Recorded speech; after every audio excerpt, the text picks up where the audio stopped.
नमस्कार. नमस्कार. राजीव दत्तात्रय पाटील गोरंबे, तालुका कागल, जिल्हा कोल्हापूर. हे उभं आहे हे प्लॉट किती गुंठ क्षेत्र आहे?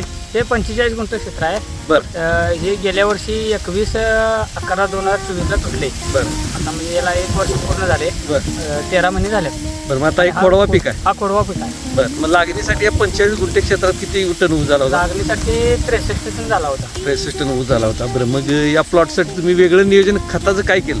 आम्ही याला 2 वेळा ॲग्रोटॉप हे सेंद्रिय खत वापरले. बरं. एकदा सुरुवातीला बेसल डोसमधून आणि दुसऱ्या वेळी आपलं मिरगाया डोसमधून ते वापरले. बरं म्हणजे 2 वेळाला तुम्ही सेंद्रिय खत वापरले. रासायनिक खत किती कमी केलं तुम्ही? आम्ही रासायनिक खत जवळपास 70% कमी केले. तर की रासायनिक खत कमी, सेंद्रिय आणि 30% रासायनिक खत आपलं 30% रासायनिक खत आणि 100% म्हणजे 70% सेंद्रिय खत, सेंद्रिय खत 30% रासायनिक. फरक आहे म्हणजे जाडी भरपूर आहे. बरं. पेराची साईज पण मोठी आहे. हा पेराचीला. आणि जमिनीत भुसभुशीतपणा आलाय. बरं आता एक किती पेरी मापून दाखवते खोडवा पिकाचं?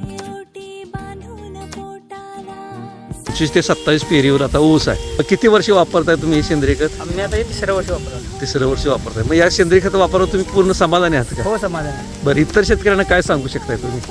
इतर शेतकऱ्यांनी पण हे वापरलं पाहिजे. जीवाला पडते वाट राघोची पाहते